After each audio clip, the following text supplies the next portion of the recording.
आजकल के TV show हम पर किस प्रकार का प्रभाव डाल रहे हैं? ये हमारे चरित्र का निर्माण कर रहे हैं या विनाश? इसी के चलते मैं आपके सामने अपने आज की वीडियो को लेकर प्रस्तुत हुआ हूँ। तो ज़्यादा समय ना लेते हुए आज का वीडियो शुरू करते हैं।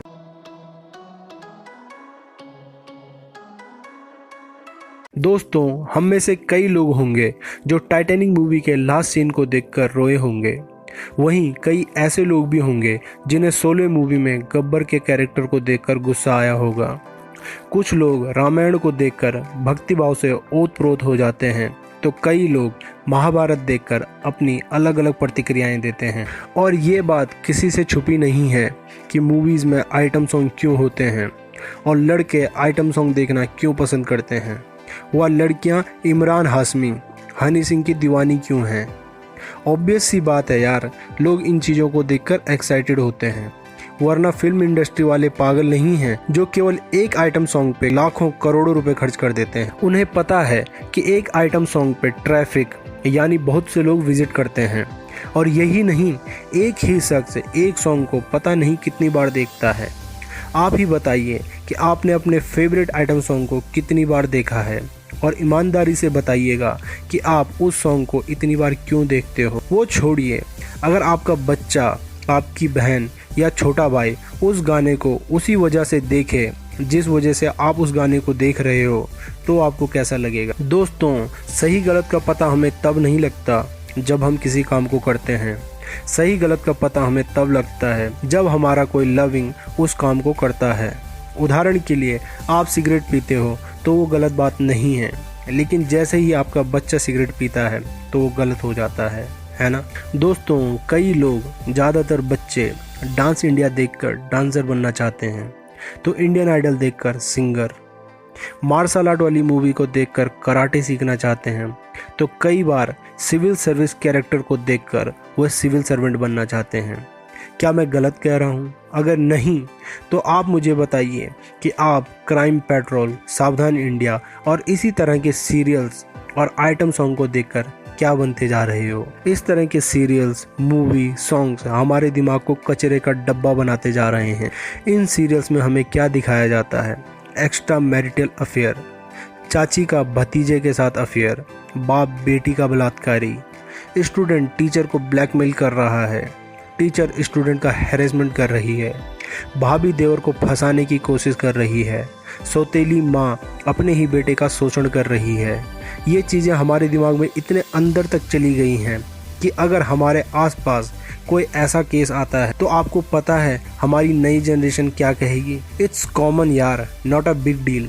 मतलब ये आम बात है, कोई बड़ी बात नहीं। क्या सही में ये आम बात है, बड़ी बात नहीं? और अगर आप अपने बच्चे से इस बारे में कुछ बोलो तो वो कहेंगे ये जनरेशन गैप है ना। आप पुराने ज़माने के हो और हम नए ज़माने के। क्या सही में ये जनरेशन गैप है या कुछ और? अगर आप खुश हो, आपके अंदर इंसानियत है, आप दूसरों की रिस्पेक्ट करते हो, आपकी आंखों में हवस नहीं है, अगर हर कम कपड़े पहनने वाली लड़की को देखकर आपके अंदर ये नहीं आता कि बस एक बार मिल जाए, तो मैं मानता हूँ कि ये जनरेशन गैप है। लेकिन क्या ये सच है? थोड़ी देर बैठिए और फिर सोचिए, नहीं, ये जनरेशन गैप नहीं है। हम इंसानी प्रवृत्ति को खोकर पशु प्रवृत्ति की ओर बढ़ने लगे हैं, या कह लीजिए पशुओं को भी हमने पीछे छोड़ दिया है। वरना बलात्कार करने के बाद किसी लड़की को जला देना या उसके गुप्तांग में रॉड डाल देना, ये कहाँ की इंसानियत है? और क्या इसको हम मॉडर्न होना कह रहे हैं? अगर ऐसा करना मॉडर्न होना है तो हम देसी गंवार ही ठीक है। दोस्तों, हमारे दिमाग में हर तरह के विचार आते हैं और हमारी मेमोरी ये डिसाइड करती है कि हमें किस विचार के साथ जाना है।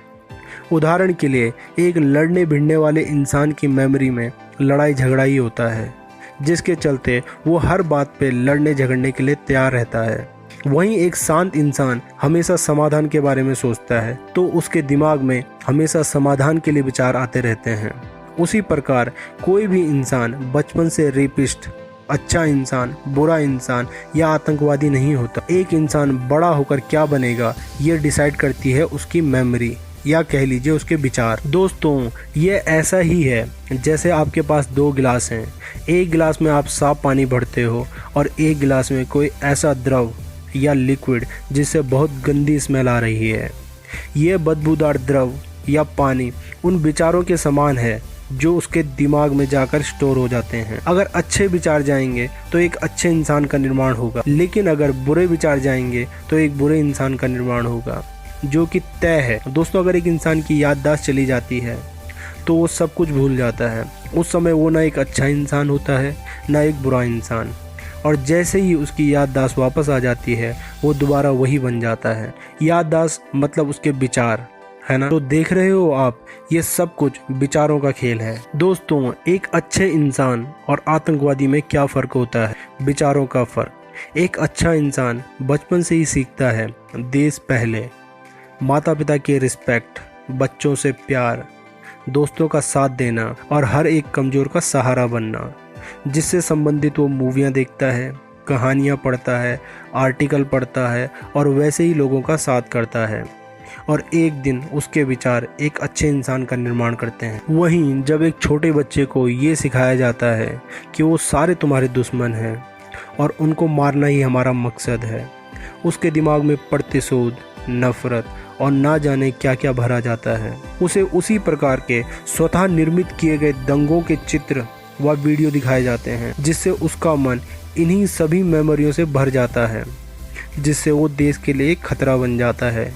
उसी को हम आतंकवादी कहते हैं। दोस्तों, पहले जब हमारे दिमाग में इस तरह के विचार आते थे तो ये गलत है सोचकर हम अपने आप को समझा लेते थे, और हम समझ भी जाते थे क्योंकि हमारी मेमोरी में अच्छी चीज़ें ज़्यादा थी, जिसके चलते हम अपने गंदे विचारों को हरा पाते थे। लेकिन आज की तारीख में ये सब चीज़ें देखकर हमारी मेमोरी में यही सब कुछ भर चुका है, जिसके चलते आज की तारीख में अगर हमें कोई लड़की दिख जाए तो हमारे दिमाग में ये नहीं आता कि वो हमारी बहन की तरह है, बल्कि हमारे दिमाग में केवल ये आता है कि काश वो एक बार मिल जाए बस। और अगर कोई लड़का ये कहे कि वो हमारी बहन की तरह है तो हमें वो लड़का सी लगता है ना। समझ पा रहे हो आप कि हम किस रास्ते पर जा रहे हैं और हम कहाँ तक इस रास्ते पर पहुँच चुके हैं? एक सेकंड के लिए सोचिए, हम अंदर से क्या बनते जा रहे हैं। दोस्तों, आप कितनी ही पोस्ट शेयर कर लो, कितने ही धरनों पर बैठ जाओ, कितने ही कानून बना लो, लेकिन ये रेप होना बंद नहीं होंगे। अगर आप वास्तव में चाहते हो कि भारत में रेप होना बंद हो जाए या कम हो जाए, तो आज से ही इस सब का बहिष्कार कीजिए, जो हर बच्चे की नज़रों को हवस का पुजारी बनाते जा रहा है। मैं हर पुरुष से एक बात पूछता हूँ कि अगर कोई स्त्री आपके साथ सेक्स करना चाहे तो आप मना करोगे? नहीं ना। केवल 5 से 6% लोगों को ऐतराज़ हो सकता है, जिसका मतलब है कि 95% लोग मॉरली भ्रष्ट हो चुके हैं। ऐसा ही महिलाओं के साथ भी है, लेकिन पता नहीं क्यों मुझे लगता है इस सब में महिलाएं पुरुषों से कम हैं। दोस्तों, क्राइम पेट्रोल, सावधान इंडिया और ऐसे ही कई अन्य शो जिसमें ये लोग कहते हैं सावधान रहिए, सतर्क रहिए, वह आइटम सॉन्ग्स उसी सिगरेट व गुटखे के पैकेट की तरह हैं, जिसमें बाहर से लिखा रहता है तंबाकू से कैंसर होता है या smoking is injurious to health. जिस स्लोगन को सुनते व पढ़ते तो सभी लोग हैं, लेकिन उस स्लोगन पर ध्यान कितने लोग देते हैं, ये सोचने वाली बात है। मैं उम्मीद करता हूँ कि आपको मेरी बात समझ आई होगी। तो इसी के साथ मैं अपने आज के वीडियो को यहीं समाप्त करता हूँ। अपना ध्यान रखिए। धन्यवाद।